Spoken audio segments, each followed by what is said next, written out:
여러분, 오늘 말씀은 공로회 계산이라는 주제의 말씀인데요. 즉 공로회도 계산이 있다라는 거예요.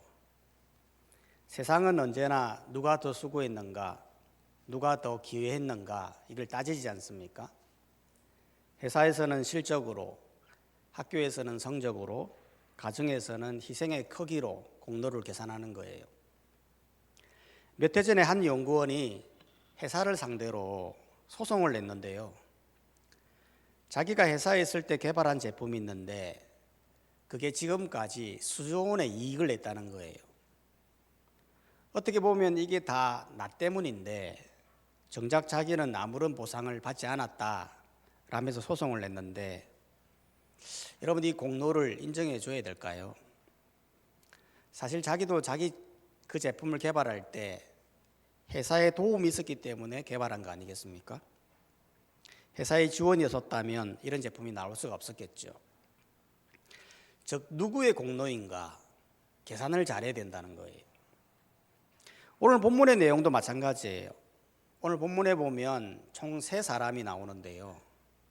즉 아람 군대의 장관인 나아만, 그리고 하나님의 선지자인 엘리사, 그리고 그의 사환인 게하시가 나오는데, 사환은 일종의 하인이거든요.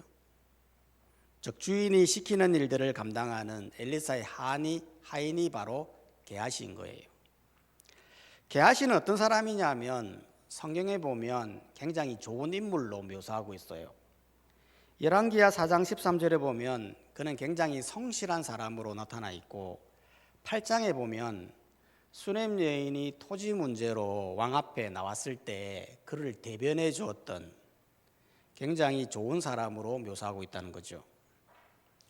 또한 엘리사의 사환 아닙니까? 엘리사의 사환이 된다고 하는 것은 그냥 되는 것이 아니라 그만큼 신앙도 좋았다라는 것을 의미하는 거예요. 그런데 이렇게 좋은 사람이 한순간에 나락으로 빠집니다. 어떤 나락이었느냐? 27절에 보니까 열왕기하 5장 27절에 보면, 그러므로 나아만의 나병이 내게 들어 내 자손에게 미쳐 영원히 바라는, 나아만의 문둥병이, 나병이 그에게 옮겨져서 평생 고통스럽게 사는 그런 인생을 살았다는 거예요. 아니, 게하시는 성실하고 헌신적이고 신앙도 좋았는데 왜 갑자기 나락으로 빠졌을까요? 그 이유는 오늘 본문에 보면 총 3가지 이유를 말하는데요. 첫 번째가 바로 이 공로회에 대한 계산이 없었다는 거예요. 무슨 말이냐면, 여러분, 공로라는 건 어떤 목적을 이루는데 힘쓴 노력이나 수고를 말하는 거지 않습니까? 즉 어떤 사람이 어떤 노력을 해서 좋은 결과를 맺었다, 그러면 그 공로에 대해 보상하고 축하해 줘야 되는 거예요. 그런데 게하시는 어떻습니까? 여러분, 오늘 본문 20절에 보니까요, 게하시는 나아만의 뒤를 쫓아가거든요. 왜 쫓아갔느냐? 열왕기하 5장 20절에 보면, 하나님의 사람 엘리사의 사환 게하시가 스스로 이르되 내 주인이 이 사람 아람 사람 나아만에게 면하여 주고 그가 가지고 온 것을 그의 손에서 받지 아니하리로다. 여호와께서 살아계심을 두고 맹세하노니 내가 그를 쫓아가서 무엇이든지 그에게서 받으리라 하고. 즉 앞서 엘리사가 나아만의 나병을 고쳐주지 않았습니까? 그래서 나아만이 너무 감사해서 엘리사를 보상하려고 은 10달란트, 금 6,000개, 의복 10벌을 엘리사에게 주려고 했거든요. 당시에 은 10달란트, 금 6,000개라고 하면은 엄청난 금액이에요. 오늘날로 대략 계산해봐도 50억 정도 되는 돈이거든요. 그런데 엘리사가 이걸 안 받아요. 나아만이 수차례 강권했음에도 불구하고 한 푼도 받지 않아요. 왜 안 받았을까요? 그가 부자여서 그렇습니까? 아니죠.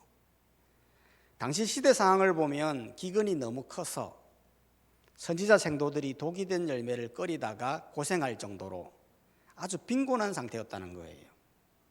만약 이 돈만 받는다면 모두가 다 기근에서 벗어날 수 있는 그런 상황이었다는 거죠. 그런데 왜 엘리사가 받지 않았습니까?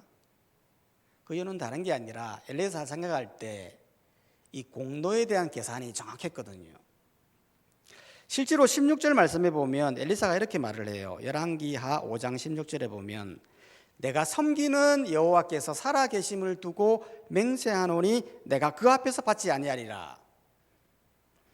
즉 나만이 생각할 때 내가 이 나만의 병을 고친 것은, 엘리사가 생각할 때 이 나만의 병을 고친 것은 내 공로가 아니라는 거예요. 표면적으로 보면 엘리사가 나만에게 강에 들어가라 이렇게 하면서 고쳐준 것처럼 보여요. 하지만 실제로 병을 고친 것은 하나님이거든요. 내가 고친 것도 아닌데 하나님이 고친 건데 그 돈을 받아버리면 자기 공로가 되어버리는 거잖아요. 그렇기 때문에 공로에 대한 계산이 정확하다 보니까 그 모든 보상을 거절했던 겁니다. 하지만 게하시는 어때요? 게하시는 전혀 다르게 생각하는 거예요. 내가 그를 쫓아가서 무엇이든지 그에게 받으리라. 즉 꼭 받아야 되겠다라는 거예요. 그리고 실제로 뒤쫓아가서 실제로 그것을 받거든요. 이걸 보면 참 어이없지 않습니까?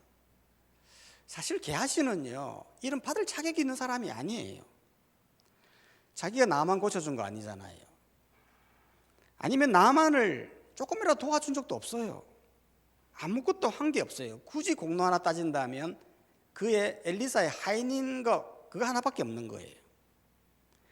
그런데도 마치 자기 공로인 양 쫓아가서 무엇이든지 받아내리라 라는 게하시의 모습을 볼 때 너무나 안타깝다는 거예요.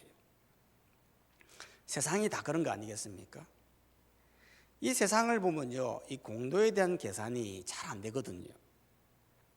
최근에도 보니까 한 연예인이 매니저들과 소송을 하면서 법적 다툼을 벌이고 있는데, 매니저들의 주장은 그런 거예요. 저렇게 연예인이 잘 된 건 매니저들의 공로가 있는데 그걸 인정하지 않고 전혀 보상하지 않는다. 오히려 더 갑질한다 라고 하면서 소송을 벌이는 거예요. 하지만 연예인의 주장은 또 다른 거예요. 모든 게 나 때문에 이렇게 된 거지, 내 덕에 월급 받는 거지, 뭐 더 달라고 하느냐라면서 서로 싸운다는 거예요. 이게 다 서로 공로에 대한 계산이 다르기 때문에 그렇다는 거예요. 여러분, 사실 공로라고 하는 거는 오롯이 내 노력으로만 되는 건 아니잖아요. 사실 내가 사회에서 성공할 수 있었던 건 다 사회에 도움이 있었거든요. 기업도 보면요, 이렇게 어렵게 기술 개발을 해서 좋은 제품을 만들어 놓으면 그거 쏙 빼다가 경쟁기업에 팔지 않습니까? 물론 자기도 노력한 부분이 있죠. 수고한 게 있어요. 하지만 그게 내 노력으로만 된 건 아니거든요. 모두의 수고가 있었고 회사의 노력이 있었기에 그러한 제품을 만들 수 있었다는 거예요. 일제시대 때도 보면 일본 사람들이 우리나라를 쳐들어와서는 토지와 땅을 빼앗아지 않았습니까? 그리고는 그 땅과 토지를 자신의 이름으로 개명하고 또 다른 자녀들에게 물려준 거예요. 그러면 나라가 해방되어지고 독립되어지면 다 돌려줘야 되잖아요. 왜냐하면 자기 공로로 된 것이 아니라 빼앗은 거니까요. 그런데도 여전히 내 땅이네 라면서 법정 투쟁을 하고 있는 거예요. 가정에도 마찬가지입니다. 가정 안에서는 헌신의 공로라는 게 있거든요. 남편은 가정을 부양하는 공로, 아내는 자녀를 키워내는 공로, 이런 다 공로가 있기에 가정이 유지가 되는 거예요. 어떤 분은 자기 아버지를 볼 때 그렇게 이해가 안 되더라는 거예요. 왜냐하면 집에 좀 돌아오면 가정 안에서 좀 살갑게 대화를 하고 자녀들에게 좀 놀아주고 그러면 좋겠는데 집에만 오면 늘 이기적으로 행동한다는 거예요.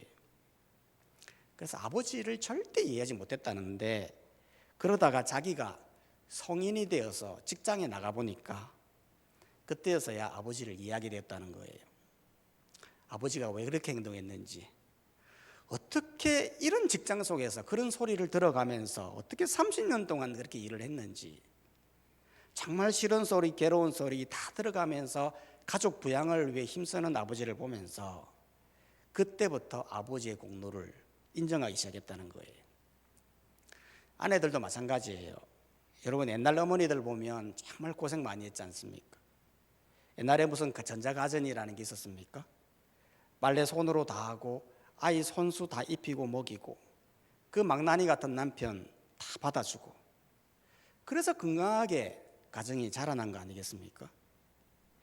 이런 공로를 인정해 줘야 되는데 공로를 인정하지 못하다 보니 싸우고 분열되고 아파하게 된다라는 거예요. 예수 그리스도의 공로도 마찬가지예요. 여러분 신약에 있어서 제일 중요한 게 뭔지 아십니까? 바로 이 예수 그리스도의 공로를 인정하는 거예요. 예수 그리스도의 공로가 뭡니까? 죽을 수밖에 없는 인간이에요. 모든 인류를 구원한 공로예요. 이거는 어떤 인간도 할 수 없는 공로예요. 여러분 이 땅에는 공로가 많지 않습니까? 사람 그 공로에 대해 노벨상으로 상으로 보답하거든요. 하지만 이 세상 어떤 사람도 예수님의 이 공로에 비할 바가 아니에요. 예수님은 자기 몸을 죽이면서까지 인류를 구원한 모든 사람들을 살리는 그런 십자가의 공로를 이루었거든요. 이 공로를 인정하느냐 인정하지 않느냐 엄청나게 중요한 거예요. 만약에 이걸 인정하지 못하면 영원한 죽음 속에 고통 속에 살게 되지만 이거를 인정하는 순간 하나님을 믿고 영원한 구원을 이루게 되는 거예요.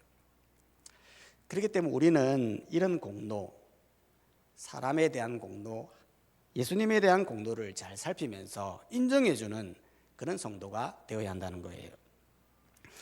두 번째로 게하시가 왜 나락으로 떨어지게 되었느냐? 두 번째 이유는 그의 거짓말로 공로를 포장했기 때문에 그런 거예요. 실제로 게하시가요 나아만의 뒤를 쫓아가지 않았습니까? 그리고는 나아만에게 이야기하는 거예요. 22절에 보면 열왕기하 5장 22절에 보면 우리 주인께서 나를 보내시며 말씀하시기를 지금 선지자의 제자 중에 두 청년이 에브라임 산지에서부터 내게로 왔으니 청하건대 당신은 그들에게 은 한 달란트와 옷 두 벌을 주라 하시더이다. 즉 주인께서 나를 보내시며 라고 말하고 있다는 거예요. 엘리사의 이름을 빌려 거짓말을 하고 있는 거죠. 즉 엘리사가 은 한 달란트와 옷 두 벌을 달라고 했습니다 라면서 단순히 이건 단순한 거짓말이 아니라 영적인 권위를 이용하여 목적을 성취하려고 하는 의도를 보였던 거죠. 이건 공로를 사칭하는 거 아니겠습니까? 여러분 모든 직업에는 공로라는 게 있어요. 마치 의사 같은 경우에도 보면 의사는 열심히 공부해서 의사 자격증을 땄지 않습니까? 그리고 시술을 하는 거예요. 그러면 그의 공로를 인정해 줘야 돼요. 하지만 어떤 사람은 의사 자격증도 없이 시술을 하는 거예요. 가짜 면허증을 만들어 시술을 하는 거죠. 이거는 권위를 사칭하는 거예요. 이건 불법이고 이런 거는 오래 가지 못해 들키게 되는 거예요. 게하시 또한 이 영적인 권위를 사칭하여 거짓말하면서 없는 얘기까지 만들어내요. 즉 선지자의 제자 중에 두 명이 와서 두 벌의 옷이 필요합니다 라면서 없는 얘기를 만들어내죠. 왜 없는 얘기까지 만들어낼까요? 그거는 게하시가 생각할 때 이렇게 해야 믿을 수 있다고 생각한 거예요. 만약 그냥 가서 엘리사가 모든 것을 다 받아라고 했습니다 라고 말을 하면 그 많은 금과 은을 어떻게 가져올 겁니까? 그러면 당연히 나아만은 내가 군사를 보내줄게 라고 할 거 아니겠습니까? 그러면 당연히 들키게 되는 거예요. 그러니까 완벽한 범죄를 위해서 은 한 달란트와 옷 두 벌만 달라. 이거는 내가 가지고 갈 수 있는 분량이에요. 이거 하나만 가지고 가면 들키지 않겠다라고 생각하고 없는 얘기까지 만들어내더라는 거예요. 이거 보면 욕심은 또 하나의 거짓말을 낳고 그 거짓말은 또 다른 권위를 사칭하며 사칭은 더 교묘한 범죄로 발전한다는 걸 보여주는 거예요. 죄의 습성이 다 그런 거예요. 여러분 한 번 거짓말하지 않습니까? 그러면 그 거짓말을 덮기 위해 또 다른 거짓말이 나오게 돼 있어요. 사람이 거짓말할 때 보면요 그냥 하는 게 아니에요. 엄청나게 고민하고 생각하고 한 다음에 거짓말을 하는 거예요. 정치인들 보면 거짓말할 때 보면요 다 연습하고 나와요. 앞에서 최대한 능청스럽게 자연스럽게 보이도록 연기하고 철두철미하게 계산해서 말을 한다는 거예요. 하지만 아무리 노력하고 계산하고 치밀하게 해도 하나님은 못 속이는 거예요. 실제로 게하시가 이렇게 받아가지고 가지고 가서는 어떻게 했느냐 하면 집에 가서 감추어요. 그리고는 엘리사에게 가거든요. 그러니까 엘리사가 뭐라고 했냐면 어디 갔다 왔냐고 물었더니 게하시가 말하는 거예요. 25절에 보니까 들어가 그의 주인 앞에 서니 엘리사가 이르되 게하시야 내가 어디서 오느냐 하니 대답하되 당신의 종이 아무에도 가지 아니하였다 하니라. 아무데도 안 갔다는 겁니다. 게하시는 거의 확신했죠. 이거 아무도 모른다. 그리고 자신 있게 말했는데 사실은 엘리사는 다 알았던 거죠. 그리고는 정확하게 이야기하는 거예요. 26절에 엘리사가 이르되 한 사람이 수레에서 내려 너를 맞이할 때에 내 마음이 함께 가지 아니하였느냐 지금이 어찌 은을 받으며 옷을 받으며 은과 옷을 받은 것을 정확하게 지적하고 있다는 거예요. 아니 게하시가 뭘 했는지를 이렇게 정확하게 알고 있다면 엘리사는 왜 물건을 받아왔니? 라고 왜 먼저 묻지 않고 어디 갔다 왔냐고 물었던 걸까요?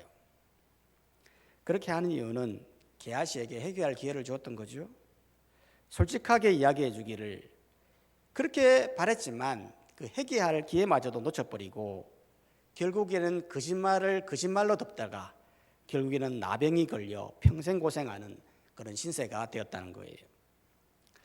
그렇기 때문에 우리도 마찬가지라는 겁니다. 여러분 내 것이 아는 공로 우리가 너무 잘 알고 있거든요. 그러면 거기에 대해 욕심 가지지 마세요.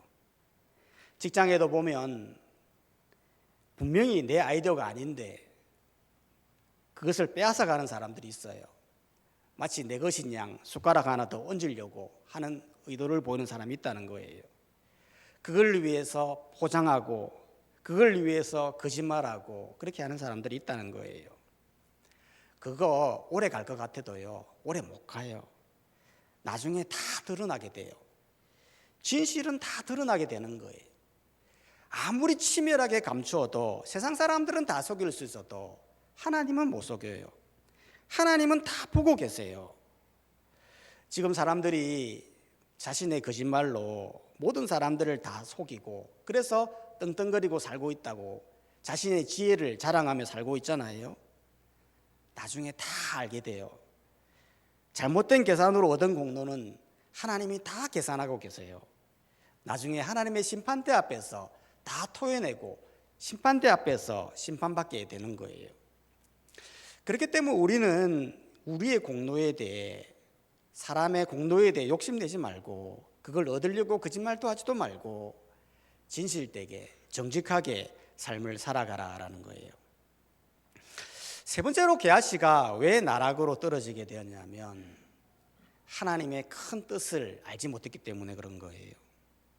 이게 무슨 말이냐면 여러분 오늘 본문에 나타나는 이 엘리사를 보면 대단한 게 그 많은 돈을 받지 않았지 않습니까? 받지 않은 이유는 내 공로가 아니라 하나님의 공로였기 때문에 받지 않은 거지 않습니까?